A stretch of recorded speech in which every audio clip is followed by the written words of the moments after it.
আমরা এই আওয়ামী দলিল এবং যে সংবিধানের মধ্যে একজন ব্যক্তিকে স্বৈরাচারী এবং ফ্যাসিস্ট করে তোলার উপাদান রয়েছে সেরকম কোনো সংবিধান আমরা রাখতে চাই না। আমরা দীর্ঘ সময় ধরে দাবি জানিয়ে আসছি নতুন সংবিধানের জন্য, এবং এই নতুন সংবিধান যেন একটি গণপরিষদের মধ্য দিয়ে হয় বা অন্য কোনো বৈধ প্রক্রিয়ার মধ্য দিয়ে হয়, সে দাবি এবং প্রস্তাবনা আমরা সবসময় জানিয়ে আসছি।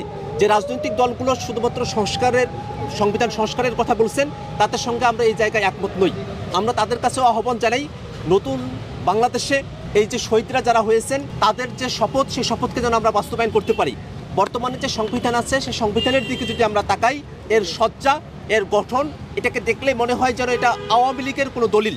আমরা এই আওয়ামী দলিল এবং যে সংবিধানের মধ্যে একজন ব্যক্তিকে স্বৈরাচারী এবং ফ্যাসিস্ট করে তোলার উপাদান রয়েছে সেরকম কোনো সংবিধান আমরা রাখতে চাই না। আমরা জনগণের কাছে আমাদের এই আহ্বান রাখছি, জনগণই এই ব্যাপারে সিদ্ধান্ত নেবে। Double million offer, Walton fridge কিনে পেতে পারেন 20 লক্ষ টাকা, রয়েছে কোটি কোটি টাকার নিশ্চিত উপহার। এটা একটা নির্বাচনের মধ্য দিয়ে গণপরিষদ হবে, এবং সেখানে যারা অংশীজনেরা আছেন তারা মিলে এটা ঠিক করবেন যে আসলে গণপরিষদটা কিভাবে হওয়া উচিত। আমরা কিন্তু একটা কথা বলেছি যে গণপরিষদ নির্বাচন যেটা হবে সেখানে যারা নির্বাচিত হয়ে আসবেন তারাই সংবিধান প্রণয়ন হওয়ার পরে আইনসভার সদস্য হিসাবে তারা কাজ করবেন।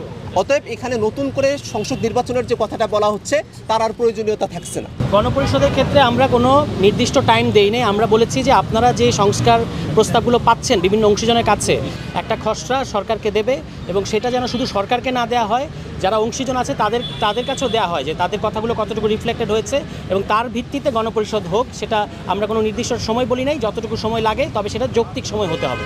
আমরা বলেছি যে একটাই নির্বাচন, সেই নির্বাচনটা গণপরিষদ নির্বাচন হবে, কিন্তু সেখানে যারা নির্বাচিত হচ্ছে তারা এই যে সংবিধান সংস্কার কমিশন যে প্রস্তাবটা পাঠাচ্ছে সেটাকেই ভিত্তি দলিল হিসেবে তারা ব্যবহার করবে, এবং সংবিধান প্রণয়ন শেষে ওই গণপরিষদই আইনসভায় রূপ নেবে, তথা পার্লামেন্ট হয়ে যাবে। একটাই নির্বাচন।